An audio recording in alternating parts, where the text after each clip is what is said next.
Hotu Namo Buddhaya. Selamat malam Bapak Ibu Saudara-saudari sedama. Senang sekali rasanya kita pada malam hari ini dapat berkumpul bersama pada Kamis 13 Maret 2025 dalam Dhamma Kaca Online Season 6 Episode 16 yang diselenggarakan oleh KBTI Karesidenan Besuki melalui media Zoom dan siaran langsung YouTube Dhamma Meta Jember. Sebelumnya, perkenalkan nama saya Kema Devi, selaku moderator yang akan memandu jalannya pada hari ini. Marilah kita bersama-sama mendengarkan perenungan syair Dhammapada yang akan dibacakan oleh Bapak Gunawan. Kepada Bapak Gunawan, kami persilakan. Pembacaan Kitab Suci Dhammapada Piyawaga Bab 16 Syair 214. Katia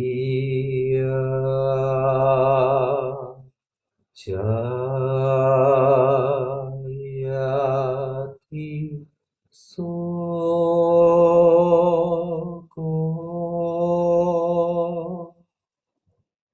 Katia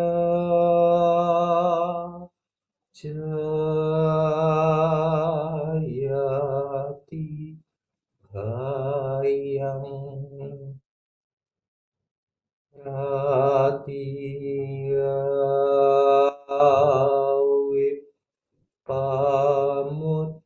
Pamutasa Nati Soko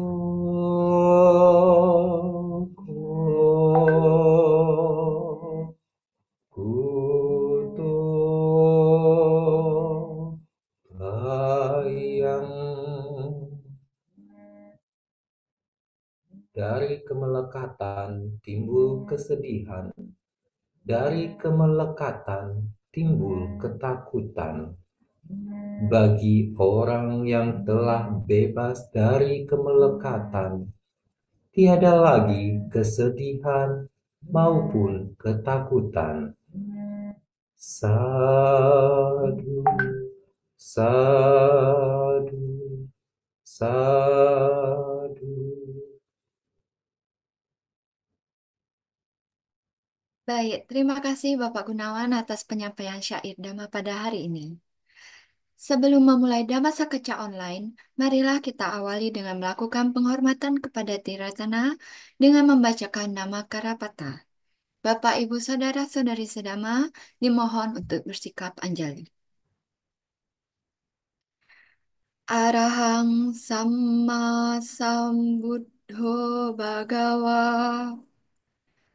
Araham Buddhang, Sama Sambuddho Bhagawa Buddhang Bhagawantang Abhiwademi Bhagawantang Apiwademi Swakhato Bhagavata Dhammo Swakhato Bhagavata Dhammo Dhammang Namassami Dhammang Namassami Supartipanno Bhagavato Sawaka Sanggo Supatipanno Bhagavato Sawaka Sangho Sanghang Namami.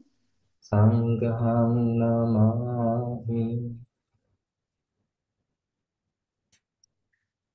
Baik, Dhamasa Kaca Online pada hari ini akan diisi oleh Pandita Madya Suhendri dengan topik Bukan Duka Biasa. Untuk itu, marilah kita simak profil beliau. Beliau bernama lengkap PMY Suhendri SE, SPDB, MM, MPD, CPS. Beliau bekerja di Human Resource Department Narada School dan saat ini aktif sebagai dosen, Dhammaduta, speaker, host, dan volunteer. Beliau sudah menikah dan memiliki satu orang anak. Dalam bidang pendidikan, beliau sudah menempuh S1 bidang ekonomi dan SPDB atau pendidikan Buddha. Beliau juga sudah menempuh S2 dalam bidang manajemen sumber daya manusia dan manajemen pendidikan. Beliau juga sudah bersertifikasi CPS atau Certified Public Speaker. Dalam bidang organisasi, beliau pernah menjabat sebagai bidang hukum dan keluarga, dua pengurus pusat Magabudi di Jakarta. Beliau juga pernah menjabat sebagai Ketua Daya Kasaba Cetiana Rada Jakarta, pernah menjabat sebagai bidang pendidikan Yayasan Arya Dhamma Tangerang, pernah menjabat sebagai anggota Dewan Pembina Yayasan Dasa Paramita Tangerang, dan sebagai penasehat Wihara Ardi Dhamma Tangerang. Selain itu, beliau juga sebagai penyuluh agama Buddha dan PNS Kementerian Agama RI dan volunteer Dhammasakaca Online KBTI Keresidenan Besuki. Baik, demikianlah profil Romo Suhendri. Tanpa berlama-lama lagi, mari kita sapa bersama Romo Suhendri. Namo Buddhaya Romo, selamat malam. Bagaimana kabarnya hari ini Romo?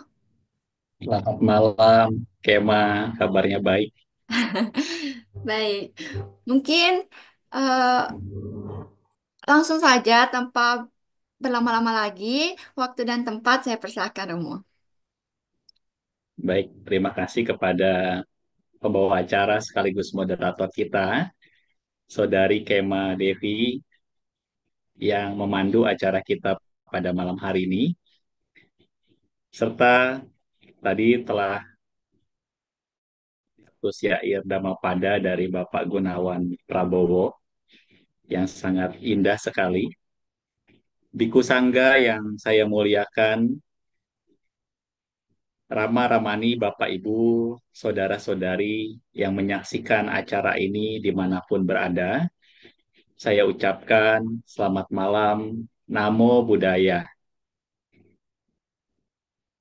Semoga kita semua senantiasa berbahagia dan juga sejahtera. Soti Hontu.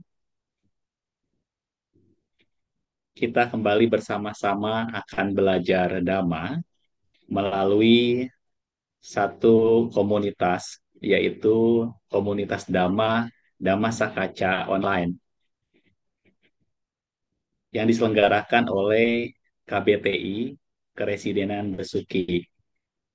Bapak, Ibu, Saudara-saudari, pada malam hari ini dalam menyampaikan materi saya mohon berkenan untuk menggunakan slide, menggunakan PowerPoint. Maka sebentar akan saya tampilkan agar kita semua dalam belajar Dhamma dapat lebih mudah menyimak, dapat lebih mudah mengerti. Bapak, Ibu, Saudara-saudari, pada malam hari ini kita akan belajar satu materi yang memang menarik perhatian karena memang ketika saya membaca, melihat dan mendengar bahwa sesungguhnya ajaran agama Buddha itu sangat luar biasa. Kitab suci agama Buddha yang kita ketahui yang berisi ajaran-ajaran dari Buddha beserta dengan murid-muridnya menggambarkan bahwa sesungguhnya kehidupan ini sangat begitu berarti untuk kita perjuangkan. Materi ini pernah satu kali saya sampaikan dalam sesi ceramah saya di sebuah wihara di Kota Tangerang. Dan menjadikan materi ini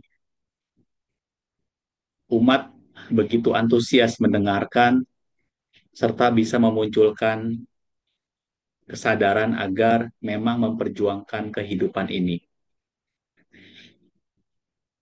Bapak, Ibu, Saudara-saudari, hari ini judulnya bukan duka biasa. Ya, sengaja saya coret tulisan duka karena memang duka yang dimaksud adalah bukan duka yang biasa, yaitu duka yang memang bukan biasa. Nah, apa yang dimaksud dengan bukan duka biasa? Nanti kita akan belajar bersama-sama. Bapak, Ibu, Saudara-saudari, ketika kita belajar Dhamma, tentu saya pun sama seperti Bapak dan Ibu, belajar Dhamma, ya. Dan ketika saya melihat salah satu tayangan dari siaran, ya, dengan judul Duka yang dibawakan oleh Bapak Febi atau yang dikenal dengan Bapak Ahmad Azairin Ramli, ya, di salah satu channel beliau yang dikenal dengan Jendela Dhamma, maka materi ini begitu sangat luar biasa, menarik perhatian saya.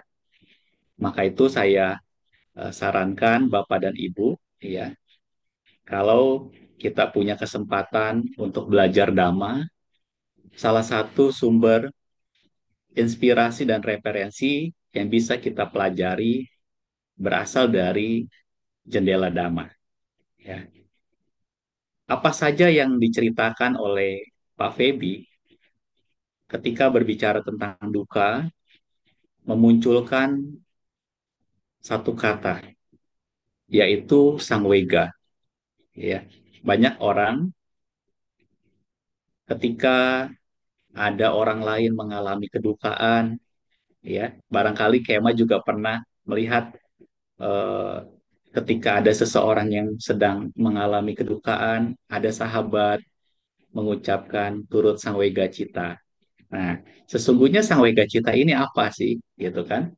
Ya, selama ini yang saya pelajari, Bapak dan Ibu, ternyata Sangwega Cita itu memunculkan arti yang sangat mendalam, yaitu rasa ketergugahan dan keterdesakan dari batin untuk benar-benar ingin terbebas dari lingkaran samsara ini.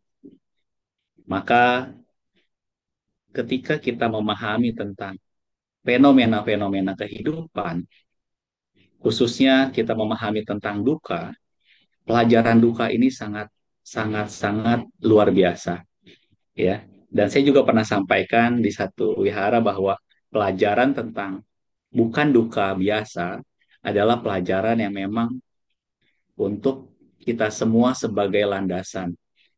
Landasan dalam rangka menjalani perjalanan spiritualitas kita. Ya.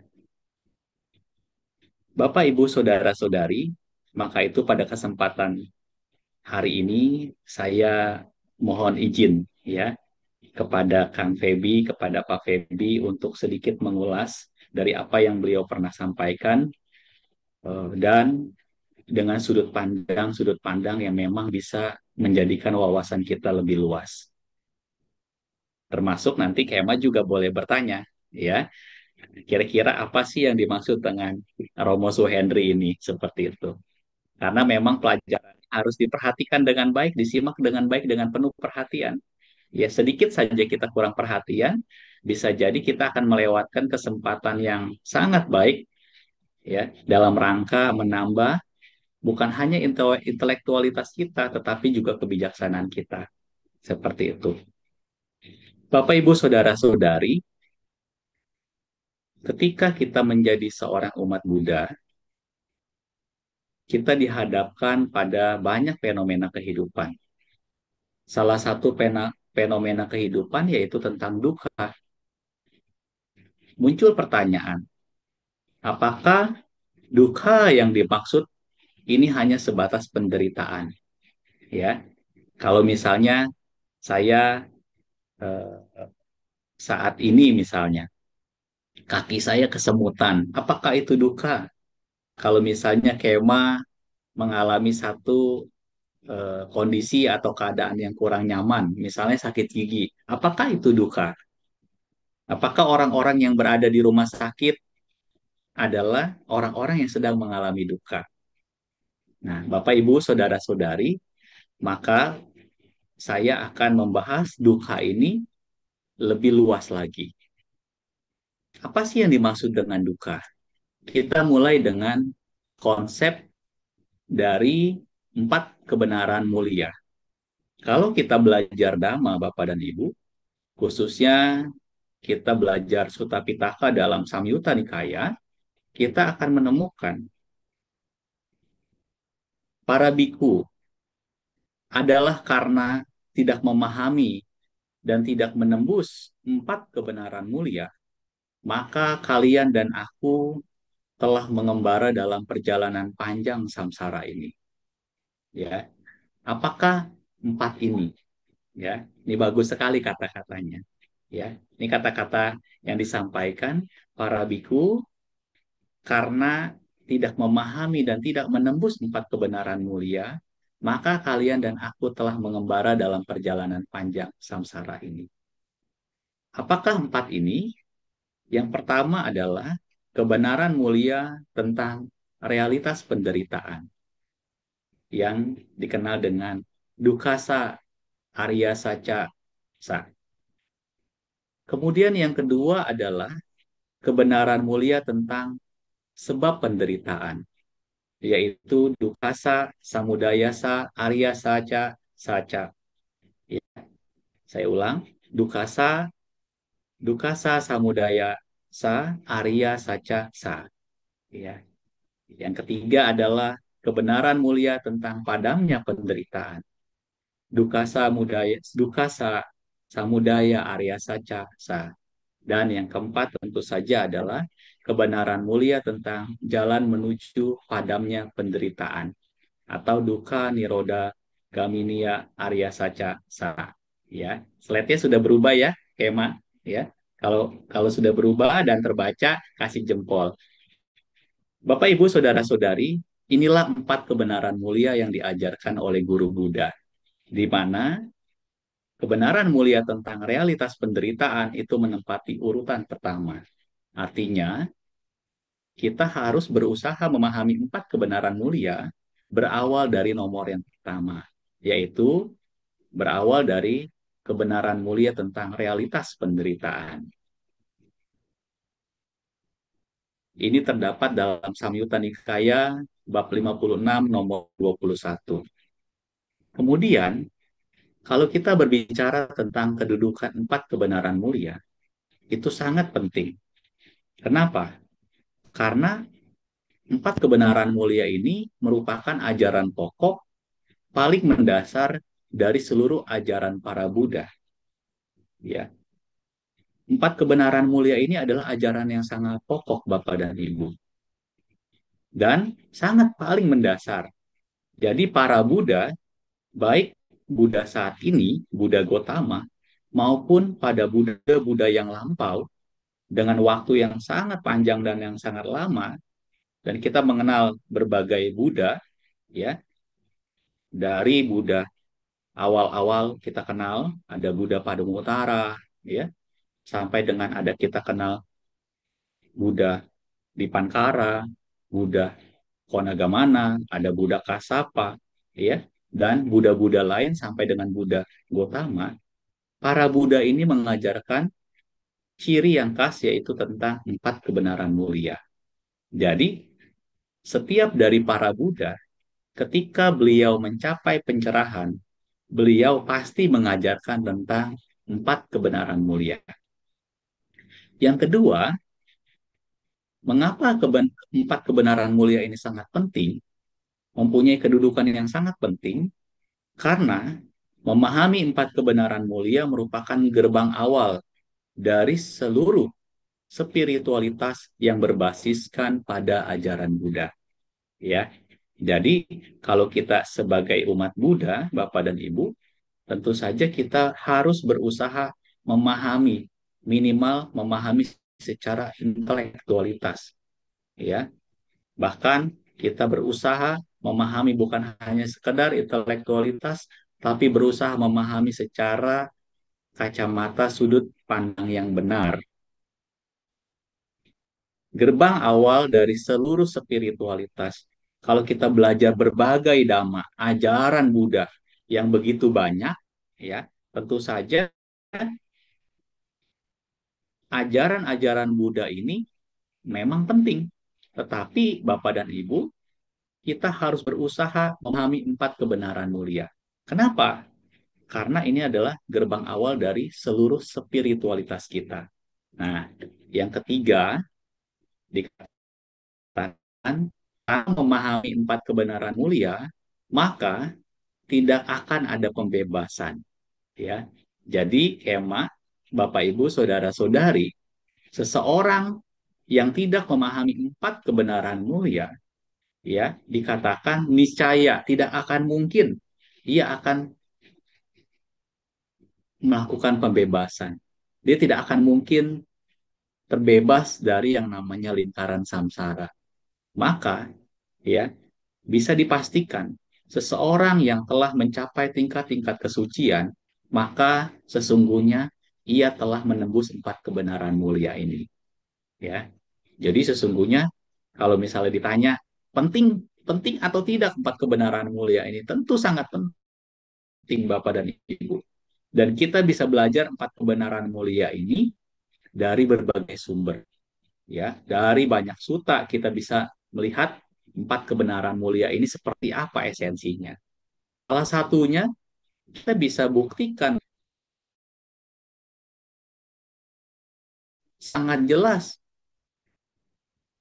menjelaskan tentang empat kebenaran mulia ini. Ya, jadi kalau misalnya Bapak Ibu eh, memiliki buku Parita, ya buku Parita terbitan Sangga Theravada Indonesia, Bapak dan Ibu bisa melihat salah satu khotbah yang ada yaitu Dhammacakkappavattana Sutta, dan di dalam khotbah Dhammacakkappavattana Sutta itu membahas empat kebenaran mulia. Kemudian kita akan coba masuk apa sih sebenarnya pengertian duka dalam empat kebenaran mulia, ya, yang disebut dengan duka-duka biasa.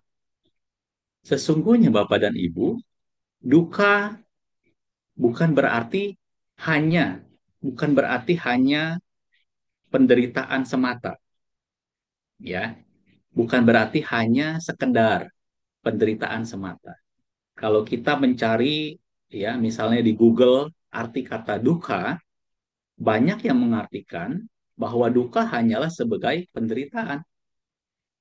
Nah, bahkan kalau misalnya kita menggunakan eh, yang lagi tren misalnya ya, AI, ya, ya, bisa jadi arti dari duka hanyalah penderitaan. Nah, bagaimana pandangan duka dalam empat kebenaran mulia?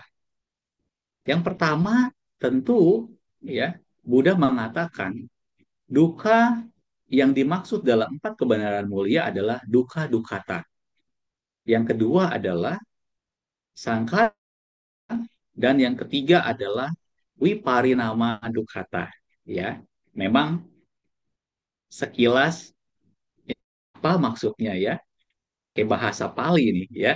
Nah, ini kita coba lebih mengenalkan eh, arti-arti dari apa sih duka itu. Bukan hanya pada satu arti kata saja yaitu penderitaan. Sekarang kita akan coba bahas satu persatu. Apa sih yang dimaksud dengan duka dukata? Bapak, Ibu, Saudara-saudari, duka dukata merupakan duka yang berbentuk sensasi, ya, wedana, pada jasmani maupun pada batin, yaitu rasa sakit pada jasmani maupun rasa sakit pada batin, ya. Contohnya apa nih, gitu kan? Kalau ditanya, tentu kita bisa melihat contoh dari duka dukata ini banyak di sekitar kita. Ketika jasmani kita terluka, ya, misalnya, ya seperti tadi saya bilang, Kema sakit gigi, ya, atau mungkin karena sesuatu tangan kita, ya, terluka berdarah, itu merupakan duka dukata, ya, bentuk sensasi, ya, pada jasmani maupun batin. Rasa sakit itu, ya, pada jasmani disebut dengan duka dukata. Lalu bagaimana, ya, rasa sakit pada batin, ya? Kalau di zaman dulu ya, emang pernah ada lagu yang sakitnya tuh di sini gitu kan. Orang menunjukkan di dada gitu kan.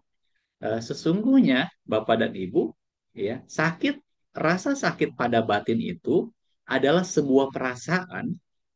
Karena apa? Karena banyak hal. Bisa jadi karena kehilangan, bisa jadi karena dihianati, bisa jadi karena dibohongi, bisa jadi karena difitnah, dimarahi, ya, direndahkan, dilecehkan. Semua rasa sakit itu ya yang muncul di dalam batin disebut dengan duka dukata. Nah, jadi kita sudah tahu nih arti duka dukata seperti itu. Kebanyakan ketika kita belajar ajaran Buddha, kita hanya mengenal duka ini sebagai duka dukata. Padahal masih ada dua konsep lagi tentang duka. Konsep yang berikutnya adalah Sankara Dukata. Apa itu Sankara Dukata, Bapak dan Ibu? Sankara Dukata adalah merupakan sebagai keadaan dari segala suatu fenomena, segala subjek dan objek yang terkondisi. Ya, nah kita pelan-pelan memahaminya ya. Karakter dari fenomena itu sendiri, kemunculannya terkondisi, keberlangsungannya terkondisi, dan lenyapnya terkondisi. Semua hal yang seperti itu apapun, itu adalah sankara dukkata. Tidak tergantung pada si pengamat maupun objeknya. Duka di sini artinya tidak dapat diandalkan, bukan derita sakit, Bapak Ibu. Semua hal yang terkondisi adalah sankara dukkata. Seperti itu. Jadi kalau misalnya ditanya gitu kan, apakah pancakanda itu sangkara dukata? Ya, jawabannya tentu saja karena pancakanda itu terkondisi. Ya, apa di dunia ini yang tidak terkondisi kira-kira? Ya, barangkali Kema bisa membantu nih. Kira-kira apa di dunia ini yang tidak terkondisi? Semuanya terkondisi, ya. Cuaca terkondisi, ya.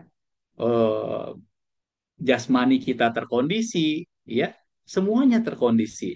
Makanya Bapak dan Ibu, ya, kita harus memahami ini bahwa ya sangkara dukata adalah keadaan dari segala sesuatu, segala fenomena, segala subjek maupun objek yang terkondisi, ya.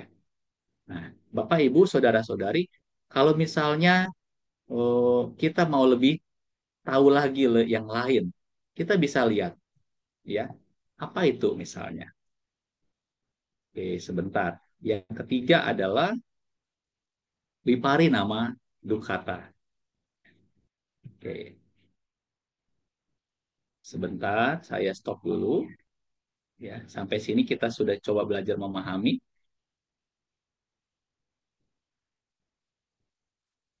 Oke, jadi sudah dua ya kema. Yang pertama adalah Dukkha Dukkata, yang kedua adalah Sangkara Dukkata. Oke. Yang ketiga adalah Viparinama Dukkata. Apa itu Viparinama Dukkata? Ya, kita lihat.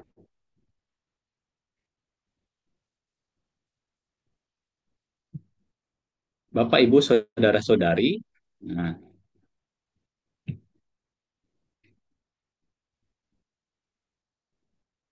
ini kita sudah sampai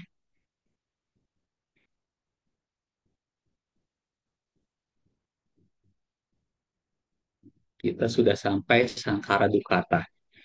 Nah, sekarang Wiparinama Dukata. Apa itu Wiparinama Dukata?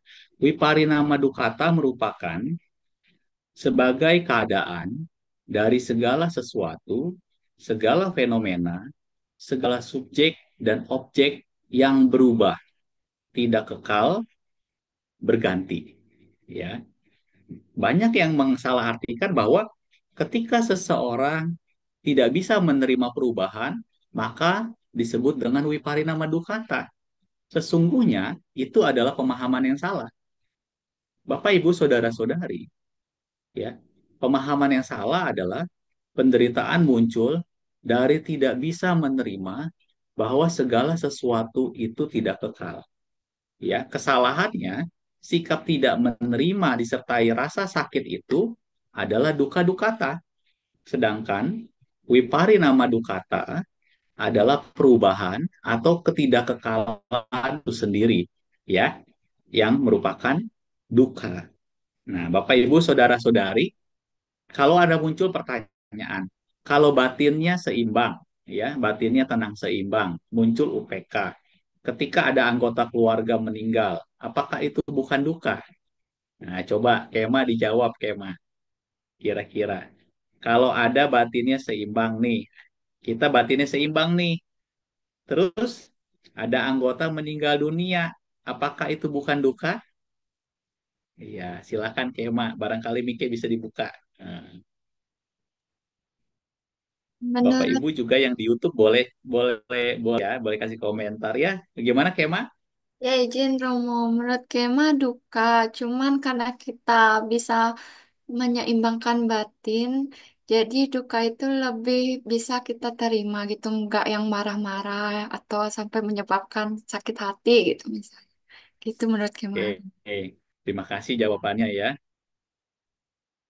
Bapak Ibu saudara-saudari, ya, eh, kalau seseorang batinnya tenang seimbang, ya, kalau ada anggota keluarga yang meninggal dunia, apakah itu bukan duka?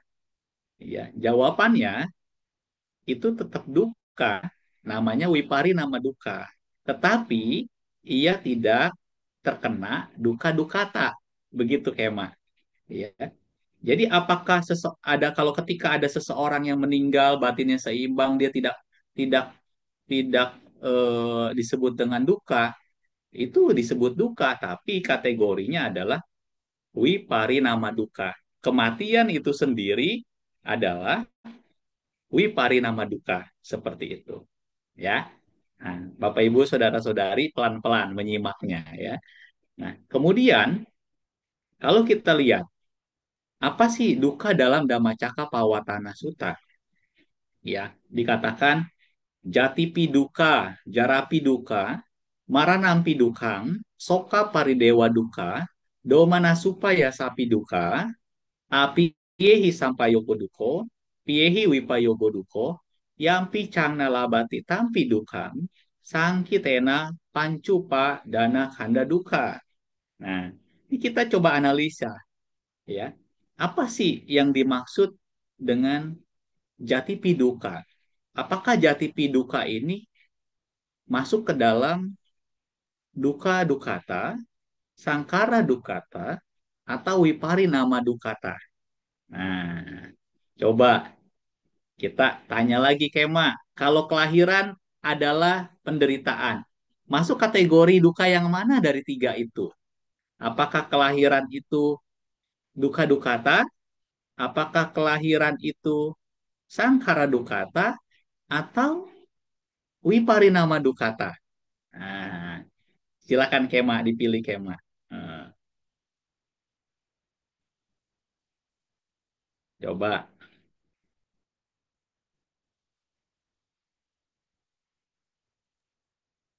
Maaf kalau salah Romo. Mungkin Oh, tidak maksudnya apa-apa, namanya juga kita diskusi. Apakah yang merah ya simbolnya, apakah yang hitam, apakah yang biru. Nah, ya coba. mungkin masuknya Kalau Sangkara Dukata ya Romo karena eh, terkondisi kan. ada kondisi-kondisi sehingga orang itu lahir ya. Iya. Ya. Nah, Bapak Ibu saudara-saudari, kita coba lihat. Kita mengenal adanya subjek dan adanya objek, betul ya? Kalau orang mengalami kelahiran, ya, ini seseorang lahir nih, bayi ini lahir, lahir di dunia ini. Itu masuknya kategori apa? Kalau dia tidak merasakan rasa sakit secara jasmani maupun batin, maka dia tidak disebut dengan duka dukata. Ini yang lahir ya. Namun, tentu saja karena kelahiran itu terkondisi, betul kata Kema, bahwa kelahiran itu adalah sangkara dukata. Dan apakah seseorang yang lahir itu juga mengalami wiparinama duka? Apakah seseorang yang lahir itu mengalami perubahan? Iya, tentu mengalami perubahan. Ya, jadi kalau misalnya dari sisi objeknya, ya, seseorang yang lahirnya, kalau dia tidak menderita sakit, ya, ketika dilahirkan, dia tidak mengalami duka dukata. Tetapi kalau dia ketika sakit, ya, ketika dilahirkan, ya, kan ada tuh bayi yang menangis ya, pas dilahirkan kan, mungkin menangisnya karena dia sakit gitu kan, bisa jadi bayi itu sedang mengalami duka dukata. Bukan hanya duka dukata, tetapi juga sangkara dukata dan wipari nama dukata. Itu kalau baiknya. Sekarang kalau misalnya ibunya, ya ibunya nih ya, ibunya itu mengalami apa kira-kira Kema? Apakah duka dukata, wiparinama dukata, atau sangkara dukata ibunya? Artinya lebih ke duka-duka taruh. Ibunya duka dukata, jasmaninya sakit ya? Iya, kan melahirkan tuh pasti sakit gitu dong. Iya, oke. Kalau misalnya ibunya sendiri, eh, apakah mengalami sangkara dukata? Nah, betul. Apakah ibunya juga ketika mengalami rasa sakit melahirkan, apakah fenomena-fenomena itu akan mengalami ketidakkekalan, mengalami perubahan? Ya, rasa sakit itu tidak selamanya dia alami, ya. Bisa jadi setelah rasa sakit adalah rasa bahagia. Maka kalau dari sisi si ibu yang melahirkan, ya, fenomena ibu melahirkan, bisa jadi kelahiran itu dia mengalami ketiga duka itu. Duka dukata, sangkara dukata, maupun wiparinama dukata. Nah, kalau saudara-saudaranya Kema, tante-tantenya, om-omnya nih, yang lihat ya, dia punya saudara, terus saudaranya melahirkan. Wah, senang dong. Tante-tantenya, pamannya senang dong. Apakah tante dan pamannya itu mengalami duka dukata? Tidak. Iya. Apakah tantenya itu ketika melihat ada kondisi-kondisi terkondisi? Iya, terkondisi. Apakah si tante dan pamannya ini, si omnya ini akan seterusnya mengalami rasa bahagia, rasa senang? Tidak. Maka si om dan tantenya ini hanya mengalami yang disebut dengan duka, sangkara duka, dan wiparinama duka. Tapi tidak duka dukata. Nah, seperti itu ya. Nah, usia tua kemudian. Usia tua itu duka yang mana kira-kira Kema?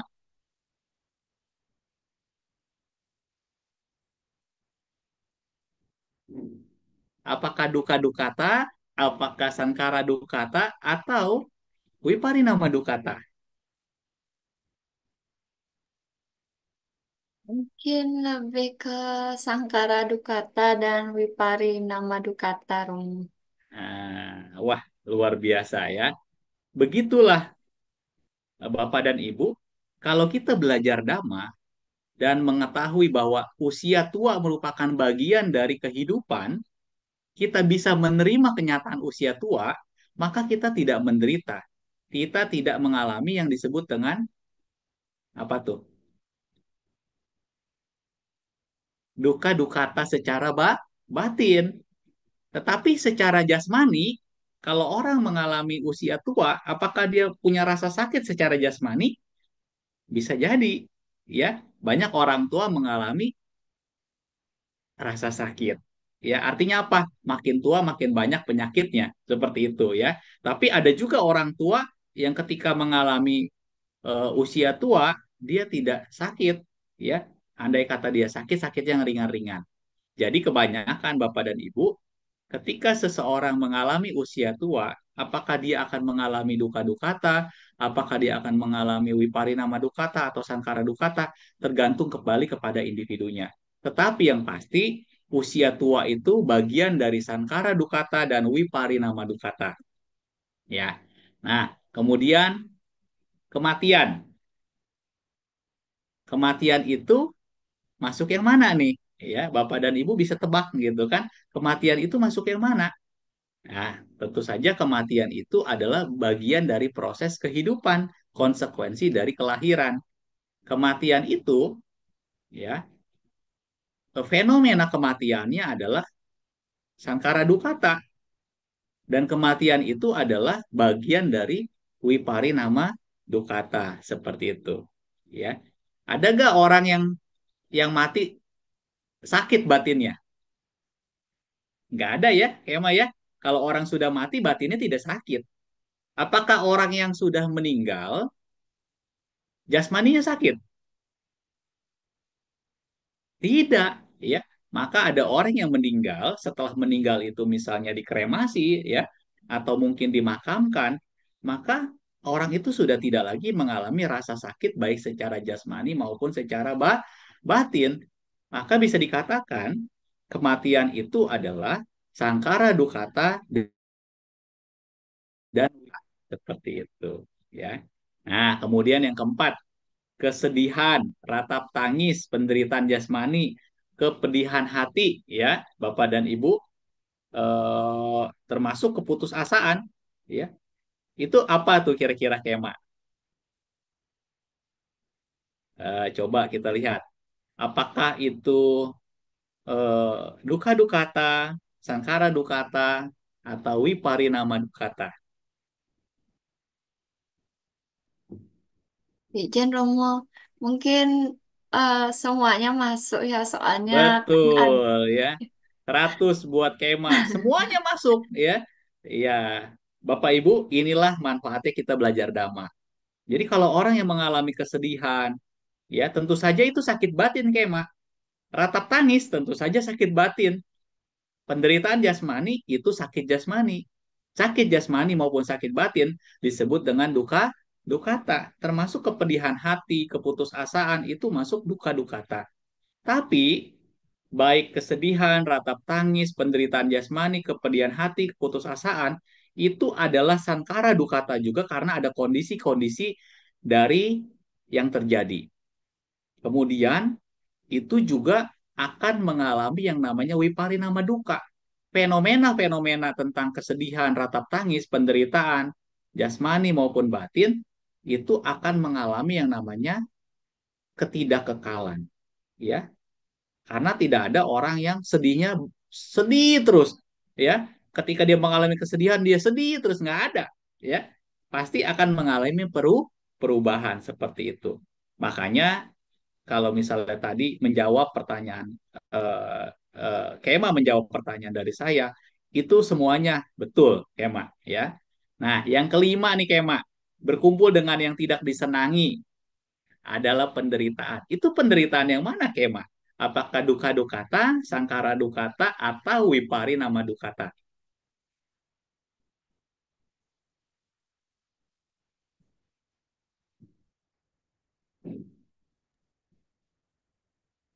Sepertinya semuanya juga, Romo. Semuanya juga ya. Ah, iya, betul. Semuanya, betul Kema, semuanya. Termasuk apa? Termasuk berpisah, terpisah dengan yang disenangi, ya. Termasuk tidak mendapat apa yang diinginkan. Termasuk 5 gugusan pembentuk penyebab kemelekatan. 5 gugusan pembentuk itu apa? Pacakanda, ya. Mulai dari disebut dengan materi atau rupa ya. Yang kedua adalah wedana ya. Yang ketiga adalah sangkara ya, sangkara bentuk-bentuk batin. Kalau wedana perasaan ya, sensasi-sensasi dari batin, perasaan. Lalu yang keempat adalah sanya, persepsi atau pencerapan. Dan yang kelima adalah winyana. Ya, ini semua yang menyebabkan bisa menjadi menyebabkan kemelekatan adalah duka, ya. Sekarang kalau ditanya pancakanda ini sebenarnya duka atau tidak, Kema?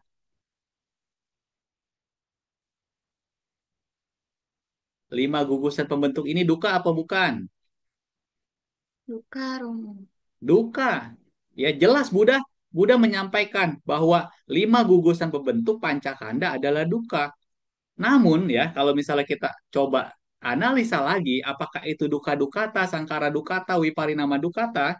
Jawabannya sama seperti poin sebelumnya, yaitu 5 gugus pembentuk ini akan mengalami yang namanya duka dukata, akan mengalami sangkara dukata, dan akan mengalami wiparinama dukata. Kenapa demikian? Karena dengan memiliki rupa atau jasmani, maka kita bisa menderita. Kenapa kita bisa menderita?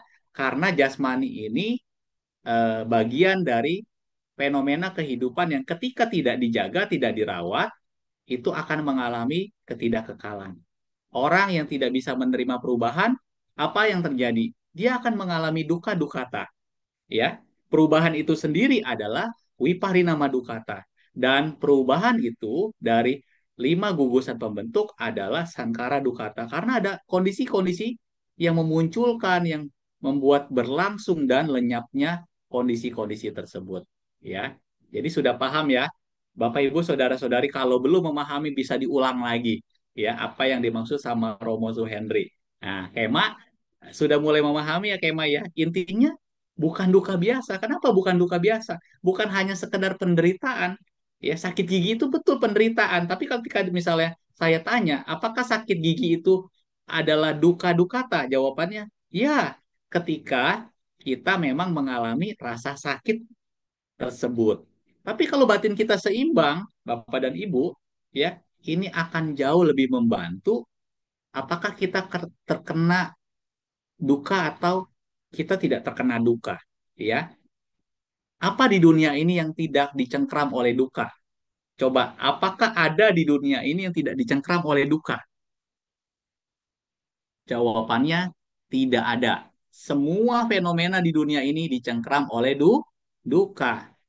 Sekarang ada nggak yang tidak dicengkram oleh duka? Nah, itu pertanyaannya. Ada jawabannya Kema. Apa yang tidak dicengkram oleh duka? Nibbana, ya.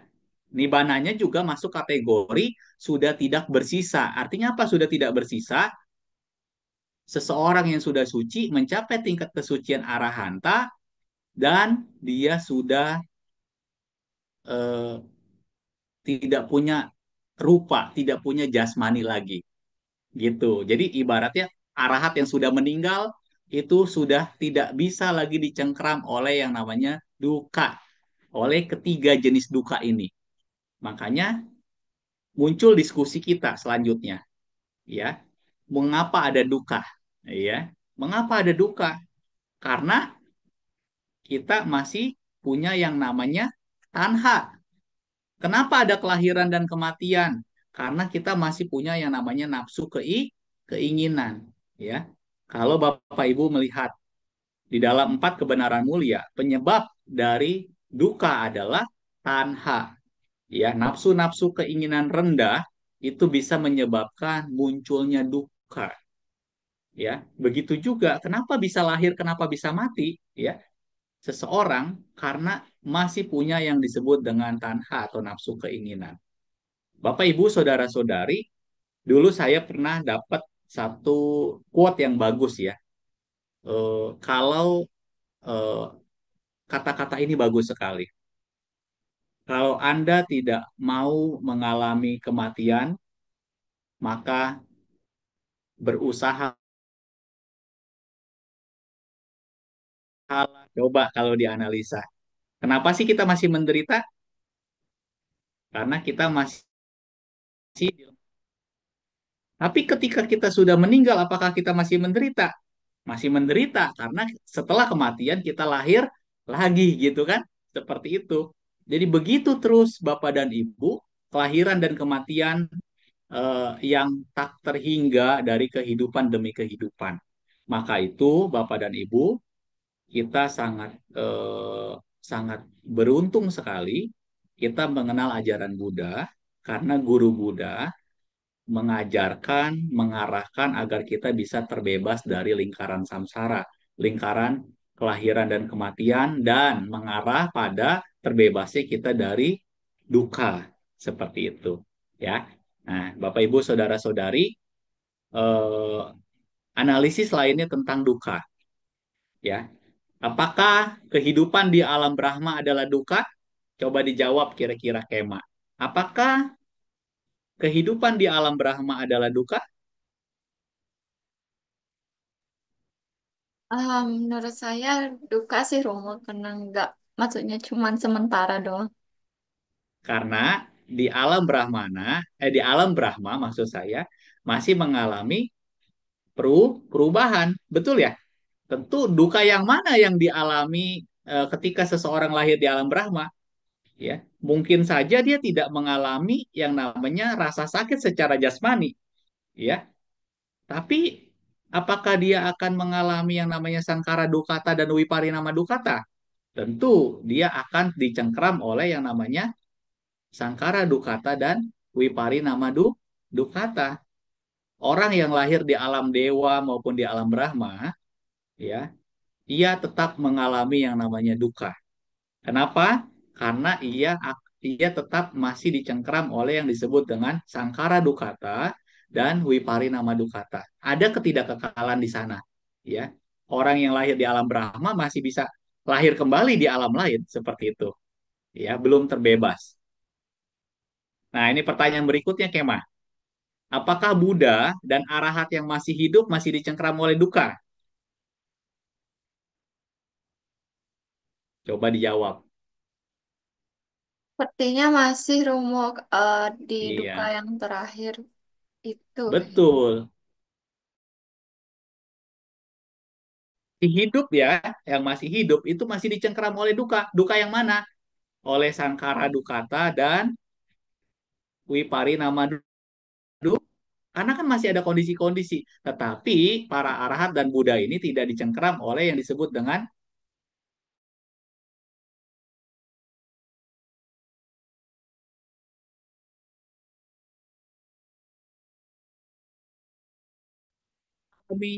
duka-duka. Jawabannya masih. Contohnya apa? Buddha sakit perut, ya. Emang pernah mendengar ya Buddha sakit perut ya? Ya. Buddha sakit pinggang, ada ceritanya, ya. Seperti itu. Jadi seorang Buddha pun, ya, masih dicengkram oleh duka, cuman ia tidak lagi dicengkram oleh duka-duka atau jenis sakit batin. Batinnya sudah tidak sakit lagi, seperti itu, ya. Nah, yang ketiga, pertanyaannya bagaimana agar terbebas dari duka. Nah, ya ini kan pertanyaan penting, ya. Kita sudah belajar tentang tiga jenis duka. Tetapi Bapak dan Ibu, kita harus tahu juga bagaimana caranya supaya terbebas dari duka, ya. Romo, kalau kita terbebas dari duka itu, kita jangan lahir lagi. Nah, begitu ya. Bagaimana supaya kita jangan lahir lagi? Gimana caranya supaya kita tidak lahir lagi? Nah, kita harus belajar sungguh-sungguh, memahami Dhamma, mempraktikkan Dhamma, dan pada akhirnya kita menembus Dhamma. Ya, mengikuti jejak Buddha dan siswa-siswa Buddha mencapai tingkat-tingkat kesucian seperti itu. Apakah itu mudah, Romo? Ya. Nah, ya. Ini kan dia pertanyaan besar ya, bagaimana mengakhiri lingkaran samsara. Ya. Ini pertanyaan kita. Mau kita sebaik apapun di dunia ini, ya, Kema, Bapak dan Ibu, kita harus menyadari satu pertanyaan yang membuat yang saya bilang sang wega cita muncul. Agar kita mau mengakhiri lingkaran samsara ini. Ya. Bagaimana caranya? Kita harus berusaha mengembangkan yang disebut dengan jalan mulia beruas delapan. Ya, jalan mulia beruas delapan itu yang menjadi inti, yang menjadi penting untuk kita praktikan. Ya, ibarat sebuah pohon, ya, kalau ada pohon ya, kita harus potong mananya. Kalau kita berusaha berucap benar, berbuat benar, bermata pencaharian benar, berpenghidupan benar maksudnya, maka ibarat kalau kita punya kilesa, itu kilesa yang paling atas yang kasar, ya. Kemudian kalau kita berusaha punya daya upaya benar, berusaha punya perhatian benar, berusaha konsentrasi benar, itu ibarat memotong, kita memotong batangnya. Nah, kemudian yang tidak mudah saya bilang, bukannya sulit, tidak mudah, perlu upaya sangat keras adalah kita harus mencabut akarnya. Bagaimana cara mencabut akarnya? Berusaha memiliki pengertian atau pandangan benar dan berusaha punya pikiran benar. Seperti itu. Ya, jadi Bapak dan Ibu, bagaimana kita supaya bisa terbebas dari lingkaran samsara? Tentu saja kita harus memahami dhamma, kita belajar dhamma, kita mempraktikkan dhamma, dan kita berusaha menembus dhamma. Ya, kalau kita sudah tahu nih jalan keluar dari lingkaran samsara ini tidak lain dan tidak ada jalan lain selain jalan mulia beruas delapan. maka anjurkan mengarahkan para murid-muridnya ya, termasuk kita semua, Bapak dan Ibu, eh, bisa jadi ada Bapak dan Ibu mengklaim saya bukan Buddhis, tetapi ketika saya belajar bisa memahami, bisa bahkan bisa menembus, maka bukan tidak mungkin seseorang itu akan mencapai tingkat-tingkat kesucian. Ya, begitu. Jadi, Bapak dan Ibu, apa sih intinya? Kalau kita mau berusaha, ya, punya pandangan yang benar, punya pikiran yang benar, ya. Kalau secara urutan ya, mau berusaha ucapan yang benar, mau berusaha perbuatan kita benar, mau berusaha penghidupan kita benar, ya, mau berusaha daya upaya kita benar, mau berusaha punya perhatian yang benar, mau berusaha konsentrasi benar, ya, samadhi yang benar, maka eh, tinggal bagaimana kita berusaha melakukan itu mau cepat maupun tidak cepat, ya. Maksudnya lebih lebih lebih tidak secepat orang-orang yang punya keterdesakan batin sang wega cita untuk bisa menyadari dan menembus hal ini, maka Bapak dan Ibu, suatu hari semogalah kita semua tercapai apa yang dicita-citakan, yaitu kita bisa yang disebut dengan menembus, ya, bisa merealisasikan eh, apa yang Buddha sudah ajarkan seperti itu, ya. Sementara demikian Bapak dan Ibu, semogalah tercapai akhir dari tanha, ya, akhir dari duka, yaitu kebebasan tertinggi, tidak lagi dilahirkan dan tidak lagi berada di lingkaran samsara. Terima kasih. Selamat malam. Namo Buddhaya.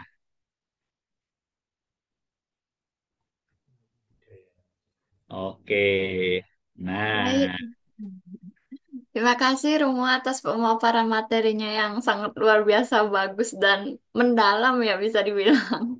Perlu ya, part berikutnya gitu.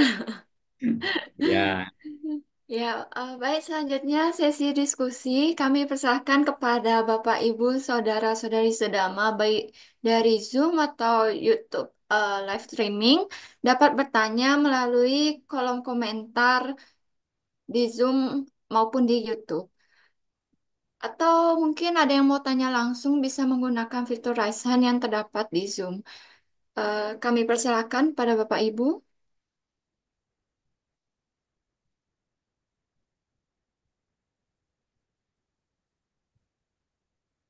Eh, Baik, mungkin sambil mengisi waktu. Oh, ada Bapak Gunawan, silakan Bapak. Anumodana Romo, bagus sekali. ya, Pak Gunawan. Saya ada sedikit pertanyaan, Romo. Kan ada yang tiga macam duka, duka dukati, sangkara dukata, Duka-dukata. duka Hmm. dukata, sangkara dukata, dan viparinama dukata.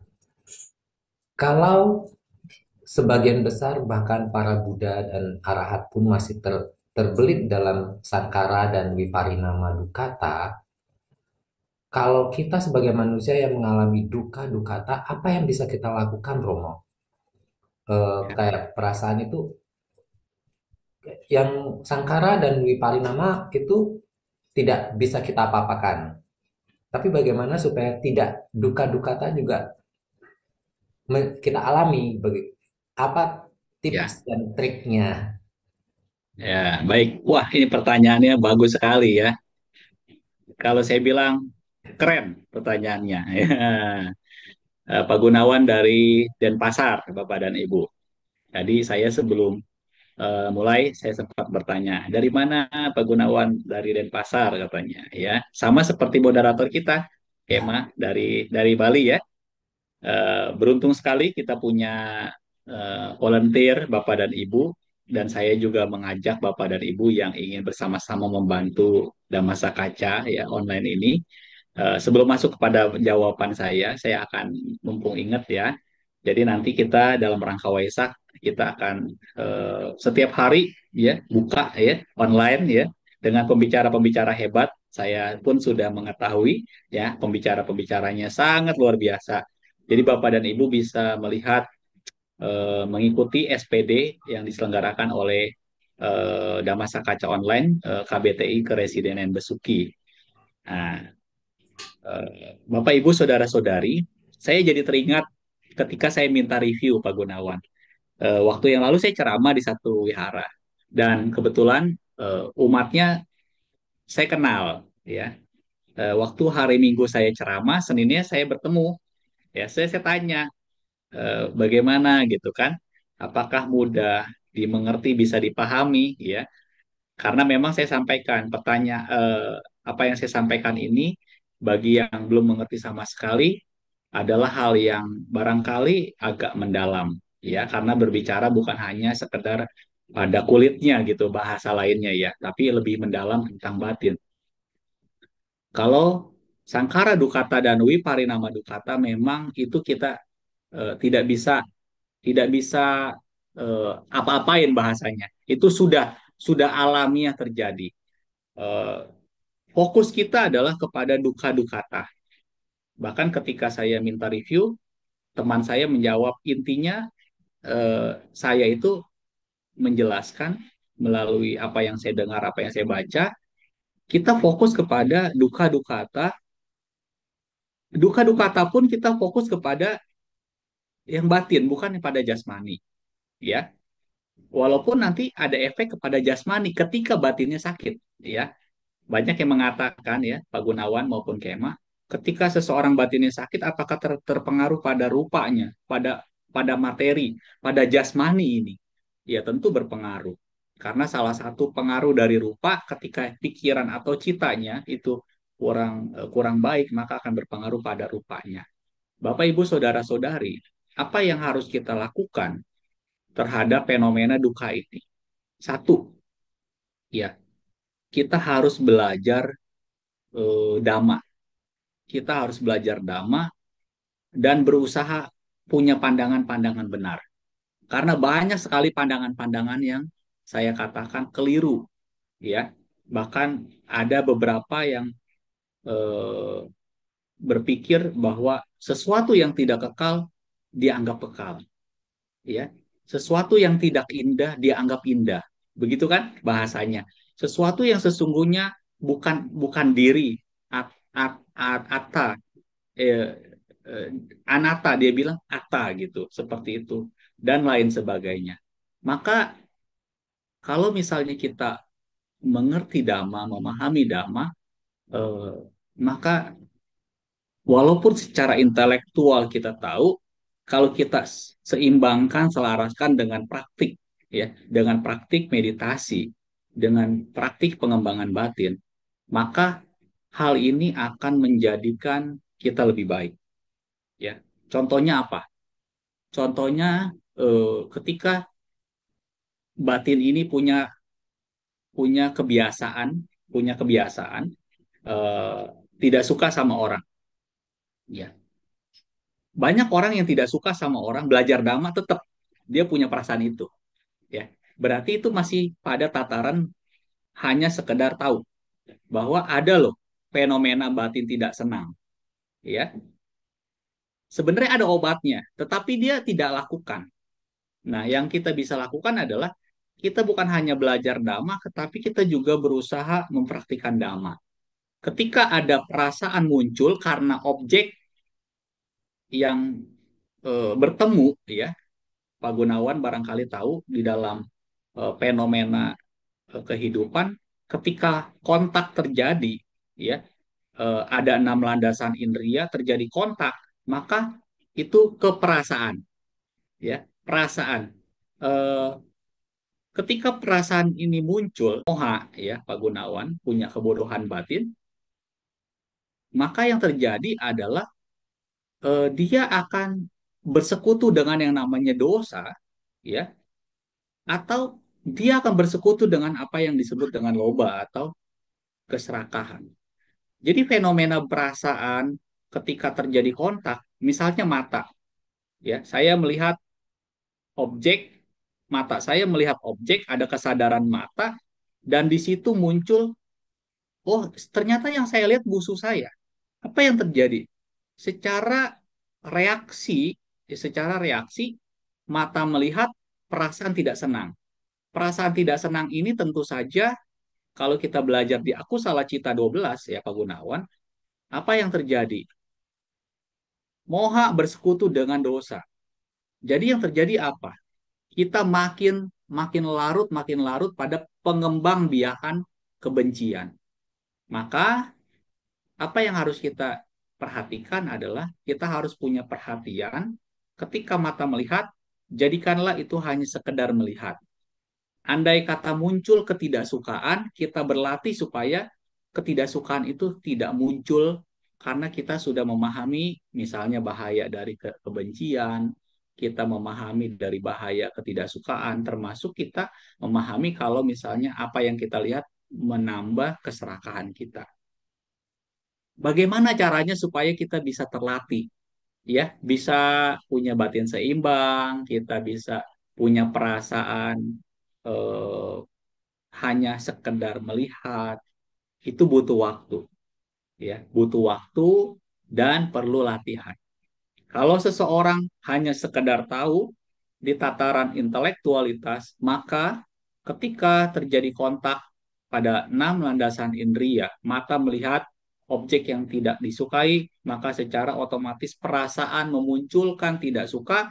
Ketika perasaan tidak suka itu muncul, ya, maka yang terjadi batin kita makin kotor, batin kita makin tidak baik, itu bisa memunculkan tanha, tanha nanti memunculkan upadana, dan begitu seterusnya dalam lingkaran paticca samuppada. Maka kuncinya adalah, ya Bapak Ibu Saudara-saudari, apa yang ditanyakan Pak Gunawan ini sangat baik. Marilah kita bersama-sama mempunyai kesadaran, ya, kesadaran untuk mengamati batin. Ya, batin yang memancar keluar artinya apa? Bukan batin yang baik, justru batin itu harus kita introspeksi, ya, batin itu harus kita waspadai karena batin itu sesungguhnya kita bisa kendalikan, ya.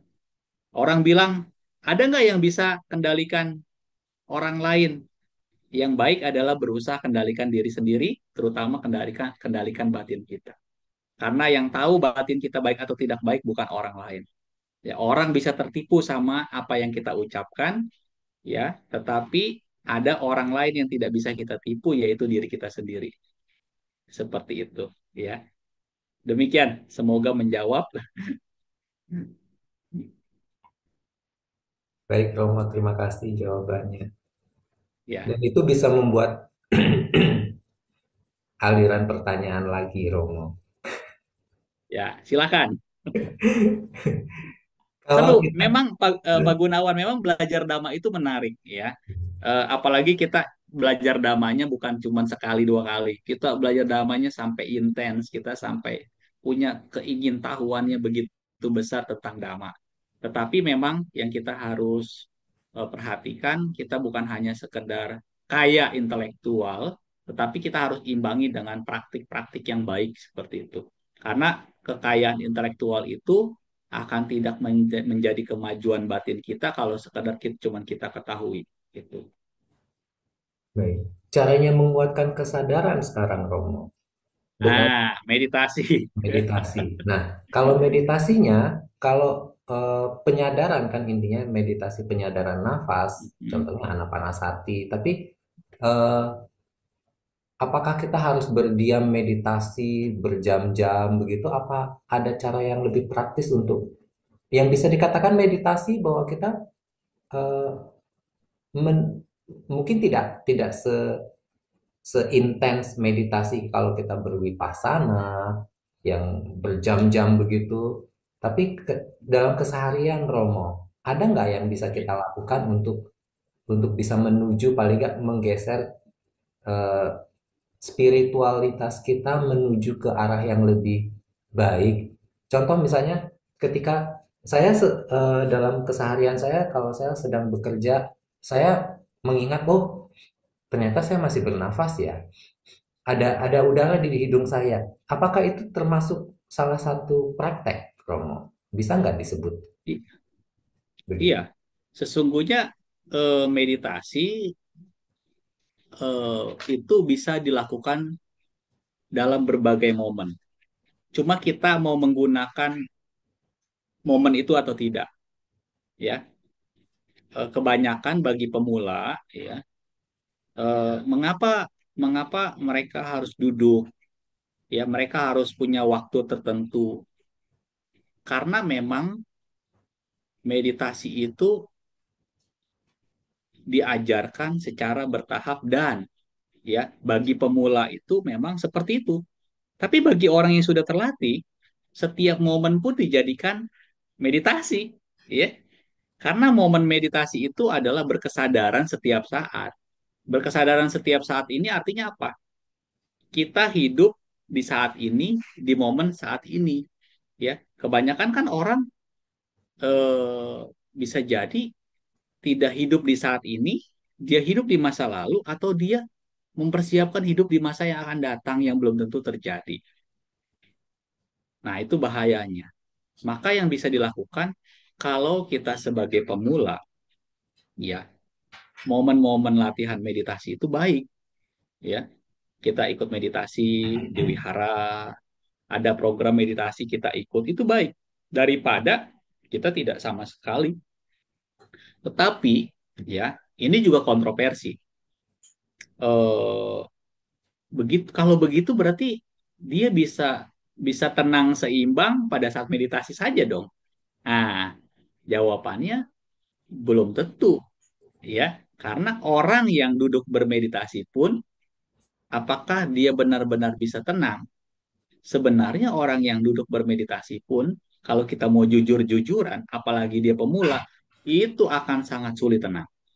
Karena apa? Karena pikiran itu, ya, yang bahkan Buddha sampaikan, pikiran itu sangat liar, ya. Orang tidak duduk sedang meditasi pun pikirannya liar, orang duduk meditasi pun pikirannya liar. Maka ketika duduk meditasi, sesungguhnya kita sedang ibaratnya melihat fenomena-fenomena pikiran, ya. Kalau saya duduk meditasi nih, terus, oh, pikiran kemana-mana, ya, pikiran kemana-mana. Fenomena pikiran kemana-mana itu kita harus sadari, oh, pikiran kita sedang ngelantur kemana-mana, ya. Bagi pemula, kita harus tarik kembali, kita harus fokus kepada apa yang menjadi objek kita. Nah, Bapak Ibu, ya, itu penting. Menarik objek, eh, supaya pikiran kita tidak kemana-mana. Seperti ibarat, ya, pernah ada perumpamaan kan, kalau misalnya sapi itu atau lembu itu ada tali, ya, ada batang gitu kan, dia tidak akan kemana-mana kalau dia punya objek dan dia berusaha fokus, punya perhatian. Tetapi nanti pada waktu tingkatan yang lebih tinggi lagi, ya, barangkali Pak Gunawan juga pernah mendengar, pengembangan batin dengan wipasana, ya, adalah mengamati semua fenomena yang terjadi dalam jasmani maupun batin, ya. Rasa sakit, aduh kaki sakit, kita amati sakitnya. Perasaan tidak nyaman diamati, perasaan tidak nyaman. Seperti itu kan. Sehingga perhatian kita pada nama dan rupa secara umum gitu. Tetapi Romo, ini kan tidak mudah. Ya, itulah dia. Makanya orang yang mau berjuang, ya, orang yang mau berjuang itu saya katakan tidak banyak. Kenapa tidak banyak? Ya, karena upaya-upaya yang seseorang lakukan itu, ya, belum begitu besar gitu kan. Bahkan saya pernah bertanya Pak Gunawan, pada waktu kursus Pandita, ya. Waktu itu saya dibimbing, ya, disampaikan pelajaran meditasi, teori meditasi itu 2 hari, ya. Cukup panjang teorinya saja, sama Yang Mulia Bante Damadiro Mahatera, ya. Saya bertanya waktu itu, kenapa kita yang sudah belajar banyak dhamma, ya, kita yang sudah belajar banyak dhamma, bahkan kita berlatih, ya, tetapi kita belum menembus-menembus gitu. Ya, banyak kan orang orang begitu ngomongnya, ya. Kenapa? Kenapa? Saya sampai tanya ke Bante, kenapa Bante? Oh, Bante jawab, banyak hal, banyak faktor. Ya, bisa jadi salah satunya, ya ini berdasarkan apa yang saya amati, eh, kita ini sudah punya pandangan benar belum tentang apa yang mau kita lakukan. Kalau kita belum tahu caranya, belum tentu benar hasilnya. Bahkan pandangannya salah, bisa jadi hasilnya salah. Itu yang konsep tentang pandangan, ya. Terus konsep tentang upaya. Ditanya nih ya, Pak Gunawan ya, Kema ya, apakah kita itu serius? Digituin. Kita ini serius apa enggak? Kita serius mau capai pencerahan, kita serius mau ngikuti jejak Buddha, kita serius benar-benar mau ya benar-benar terbebas. Ya, pertanyaannya kita serius nggak? Seriusnya apa maksudnya? Kita mau nggak berlatih? Kenyataannya banyak orang nggak mau berlatih, ya. Orang maunya hiburan, orang maunya kesenangan, ya. Tapi untuk ketenangan, untuk batin yang jadi lebih baik, orang enggan melakukan upaya-upaya itu. Makanya Bapak dan Ibu dimanapun berada, yuk kita sama-sama saling mengingatkan. Ya, bukan berarti yang berbicara ini lebih lebih lebih wow gitu kan dalam hal praktik dan lain sebagainya, belum tentu. Bisa jadi para perumah tangga, umat umat-umat yang mendengarkan Dewi Haraceti ya termasuk yang di sini, ya ketika eh, muncul yang namanya kesadaran saya harus berupaya, saya harus berjuang, itu benar-benar serius gitu. Kalau benar-benar pada serius ya Pak Gunawan ya, tempat meditasi rame gitu kan, terus eh, intens gitu kan, terus benar-benar rutin dilakukan gitu kan. Coba dah, kalau kita hitung nih, baik barangkali di Tangerang, di Bali, di Jakarta, yang benar-benar menyelenggarakan program meditasi, yang umatnya benar-benar intens, serius gitu kan, dengan pengajaran yang terarah, yang baik, yang benar, benar-benar umatnya mau berjuang, itu bisa bisa terhitung gitu. Ya, makanya kita semua, yuk, ini pun termasuk buat saya. Kalau misalnya, kalau bisa ya berlatih. Ya, berlatih pun kalau misalnya bisa, ya kita upayakan minimal, ya minimal kalau ada sesuatu hal yang kurang baik kita sadari, oh ini kurang baik gitu kan. Kalau orang yang sudah mau berupaya seperti itu, ya sedikit banyak dia pasti akan dapat manfaat seperti itu. Ya demikian Pak Gunawan. Nanti Pak Gunawan bisa sharing juga karena ini kan acaranya diskusi gitu kan. Ya silakan Kema. Terima kasih. Baik, terima kasih jawabannya Romo. Terima kasih juga pertanyaan yang menambah wawasan dari Bapak Gunawan. Baik, kepada saudara-saudari, Bapak Ibu yang lain, mungkin bisa bertanya kembali. Kami buka sesi pertanyaan. Silakan raise hand bagi Bapak Ibu yang ada di Zoom atau bisa menggunakan kolom chat untuk mengajukan pertanyaan. Mungkin sambil menunggu saya izin masuk Romo. Uh, mungkin izin menyampaikan titipan pertanyaan. Apakah bisa Romo? Silakan, silakan.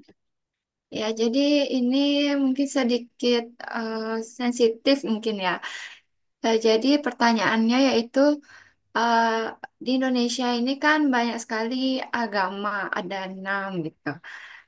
Dan orang-orangnya tuh beragam. Ada yang fanatik, ada yang fleksibel. Nah, kalau orang fanatik di suatu agama itu apakah termasuk kemelekatan ya, Rum? Oke, baik. Terima kasih. Pertanyaannya baik ya. Tentu saja orang yang melekat terhadap apapun, dia bisa menderita. Dia bisa menderita. Bahkan, ya, bahkan segala sesuatu yang dia lekati, ya, kalau dia lekati terus, dia bisa menderita. Ya, ibarat dama, ya, saya pernah dapat perumpamaan ini. dhamma yang dia sudah miliki pun ketika dia mencapai pencerahan, maka sesungguhnya dhamma ini tidak boleh dia lekati. Karena ketika dia lekati, maka itu bisa menjadi penghalang seseorang mencapai tingkat kesucian. Ya. Nah, kalau kita berbicara masalah fenomena-fenomena yang dilekati, tadi Pak Gunawan di awal menyampaikan syair sangat baik. Ya, orang yang mengalami kesedihan, ya, tentu akan terus mengalami penderitaan. Ya, jelas duka dukata. Kenapa dia bisa mengalami kesedihan?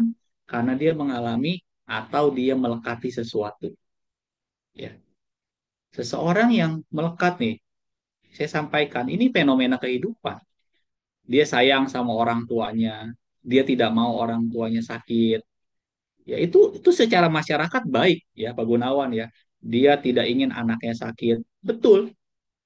Ketika orang tuanya meninggal dan dia lekati, apakah itu penderitaan? Ya penderitaan. Kenapa? Karena rasa sedih ya. Tadi kan Kema sudah jawab tuh, terpisah.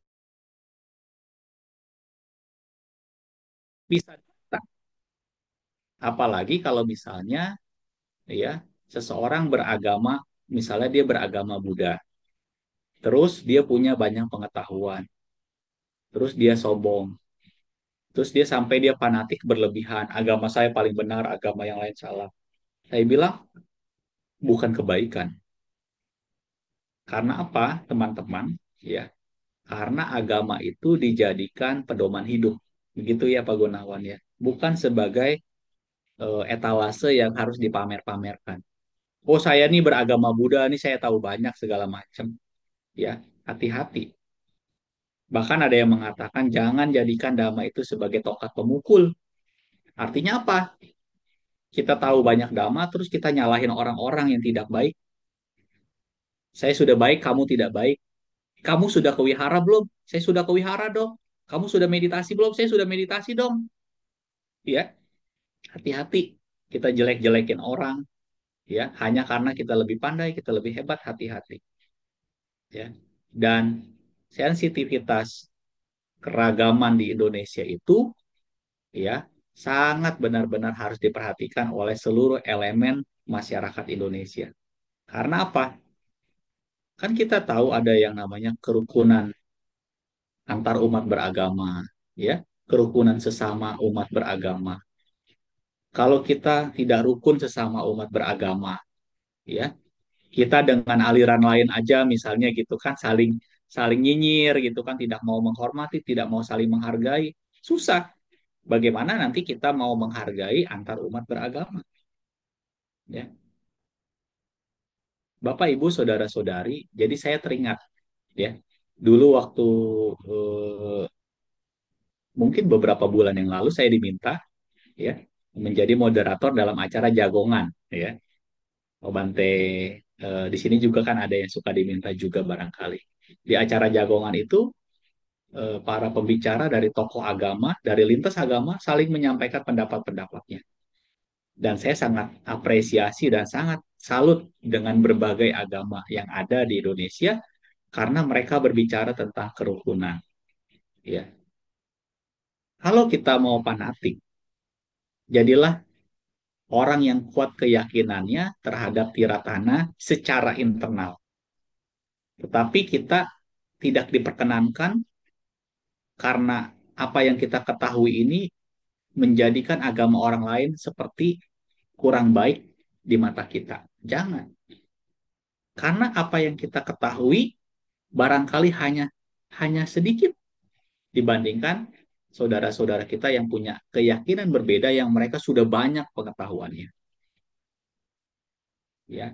Jadi jangan jangan kita debatkan, oh agama kita agama yang paling benar, ya. Jangan. Ya, seperti itu.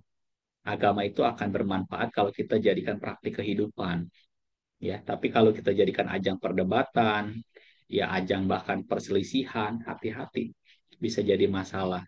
Jadi pertanyaannya kembali kepada jawabannya adalah orang yang punya kemelekatan terhadap satu keyakinan, ya, bahkan fanatik, itu apakah sebuah bahaya? Saya bilang selalu sebuah bahaya. Apalagi sampai dia benar-benar lekati. Ya, bisa jadi yang dilekati bukan kebenaran, bisa jadi. Ya, karena kan kita masih punya yang namanya awija ya, ketidaktahuan. Banyak sekali ketidaktahuan kita. Orang merasa ya berkumpul bersama keluarga, kema. Kalau berkumpul sama keluarga itu kebahagiaan apa bukan? Tergantung kondisi Romo. Iya kan? Bahagianya Orang ada, ber dukanya ada. Nah, Hanya makanya habis harus punya dimarah, pandangan yang benar. Iya, dapat duit banyak kebahagiaan apa bukan? bahagia Romo. Kebahagiaan ya. Padahal belum tentu kebahagiaan. Kalau makin serakah, bukan kebahagiaan, penderitaan sebenarnya. Makanya orang banyak yang mengira ketidakbahagiaan itu dianggap kebahagiaan, ya. Ketidakkekalan itu dianggap kekekalan, gitu kan. Seperti itu banyak hal, ya. Ya, janganlah kita keluar itu fanatik berlebihan, ya. Bagi orang-orang yang sudah banyak tahu dhamma pun harusnya ketika dia banyak mengetahui dhamma, dia banyak praktik. Kalau dia sudah banyak praktik, dia makin rendah hati, ya, tidak sombong, dia tetap mau mendengarkan orang, ya, menghargai orang lain, eh, penuh penuh penghormatan kepada orang lain, ya. Jangan karena kita sudah merasa bisa, kita tidak mau mendengarkan orang lain, kita mendebat mendebat habis orang lain, gitu kan, seperti itu, ya. Oke, demikian Kema. Setuju sekali Romo, karena Ya. kalau kita jadi fanatis dengan Buddhisme, kita jadi yang paling nggak Buddhis dari Buddhis ya. Hmm. Sangat nggak Iya, Buddhis banget bisa. gitu ya jadi. Karena kan memang Iya, bisa eh, begitu. ajaran Sang Buddha adalah toleransi kan, sangat toleran kan sebenarnya. Iya. Begini, eh, Bapak Ibu, teman-teman, saya salut dengan seorang tokoh agama ya. Eh, Andai kata dia tidak menjadi seorang Buddhis, tapi dia berusaha belajar ajaran kebaikan, ajaran kebenaran, terus dia mempraktikkan nilai-nilai kebaikan, kebenaran, ya, sesungguhnya ya itu sebuah pilihan yang baik, ya, dibandingkan hmm, dia mengaku-mengaku, wah saya ini benar-benar ya 1000% ya 1000% Buddhis gitu kan, tetapi dia punya pengendalian belum belum belum banyak terjaga, ya, belum bisa banyak mengendalikan diri, masih suka mudah tersinggung, mudah marah, ya, memunculkan emosi-emosi yang tidak baik. Ya, sesungguhnya ya orang yang mengaku-mengaku Buddhisnya sangat luar biasa tetapi perilakunya masih jauh dari nilai-nilai kebaikan dan kebenaran, saya bilang sayang, gitu. Makanya kita harus jangan melabel, oh kalau dia bukan Buddhis, dia orangnya sepertinya bukan orang yang baik. Salah. Ya, banyak di luar sana orang-orang yang walaupun dia bukan Buddhis, tetapi dia mempraktikkan nilai-nilai kebaikan, nilai-nilai kebenaran, ya, seperti itu. Bahkan di luar negeri pun barangkali dia tidak tidak berkata saya umat Buddha, barangkali seperti itu. Tetapi ketika dia mempraktikkan nilai-nilai Buddhis, ya, ya secara secara ya secara dia dia sudah menjadi siswa Buddha, gitu kan, seperti itu, ya. Begitu, Kema. Baik Romo, terima kasih atas jawabannya yang sangat bagus dan luar biasa. Baik, karena keterbatasan waktu, sesi diskusi kita cukupkan sampai di sini. Selanjutnya yaitu marilah kita melimpahkan jasa kebajikan kepada para leluhur, sanak keluarga, dan semua makhluk yang berhubungan karma dengan kita. Semoga dengan jasa kebajikan ini dapat membantu para leluhur dan sanak keluarga berbahagia. Mungkin bisa minta tolong kepada Romo untuk bantu memimpin pelimpahan jasa Romo. Baik, Rama Ramani, Bapak Ibu Saudara-saudari, mari sejenak kita bersikap anjali. Kita setelah melakukan kebajikan-kebajikan hari ini, marilah kita persembahkan jasa kebajikan ini kepada para leluhur. Semoga mereka semua berbahagia melihat para saudara-saudaranya melakukan kebajikan pada hari ini, sehingga mengkondisikan kebahagiaan untuk mereka, mengkondisikan kelahiran-kelahiran yang lebih baik dari sebelum-sebelumnya. Mari kita bersama-sama melimpahkan jasa, mempersembahkan jasa kebajikan. Punya sidani kata sa yananya ni kata nime tesanca bahagino hontu satananta pamanaka ye piya gunawanta ca maihang mata pita dayo Dithami capyaditawa anyemaca tawerino satta titan kasming hebumma catuyonika pance kacatuwokara sangsaranta bhava bhave nyatang ye patidanami Anumodantu te sayang ye cimang napajananti dewa te sang niwedayung maya dinana punyanang anumodana hetuna sabbe satta sadahontu awera sukajiwino Hema padanca papontu te sasa sijatang subah. Sadu, sadu, sadu. Baik, terima kasih Romo. Mungkin dari Romo ada closing statement untuk pembabaran Damari ini. Ya, terima kasih. Bapak, Ibu, Saudara-saudari, bukan duka biasa. Duka yang kita alami adalah duka yang sesungguhnya bisa menjadikan kehidupan kita lebih baik maupun lebih buruk dalam lingkaran samsara. Banyak melakukan perbuatan baik, tidak melakukan keburukan agar tidak menjadi duka. Senantiasa mengembangkan batin agar suatu hari kita bisa terbebas dari duka. Semoga semua makhluk terbebas dari duka. Semoga semua makhluk berbahagia. Sadu, sadu, sadu. Baik, kami dari KBTI Keresidenan Besuki mengucapkan terima kasih kepada Romo Suhendri yang telah menyempatkan hadir untuk mengisi Dhamma Kaca Online pada hari ini. Bapak, Ibu, marilah kita tutup acara pada malam hari ini dengan bersama-sama membacakan nama Karapata. Bapak, Ibu bisa bersikap panjang.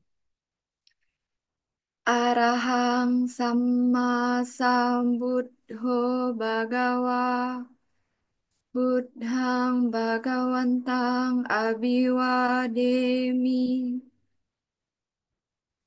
Swakhato Bhagavata Dhammo Dhammang Namassami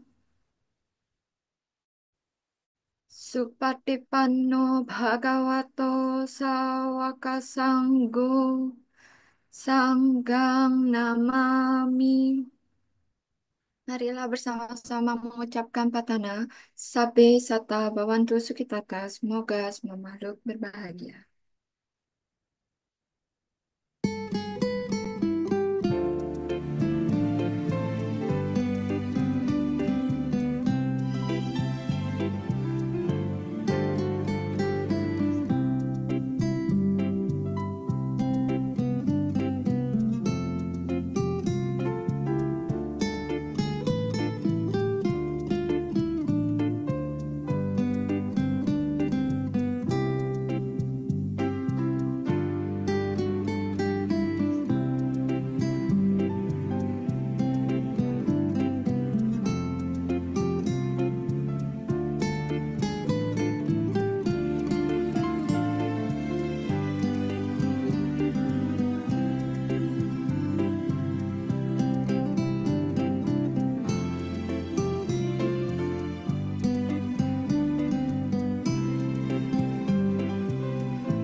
Baik, demikianlah Damasa Kaca Online yang diselenggarakan pada hari ini.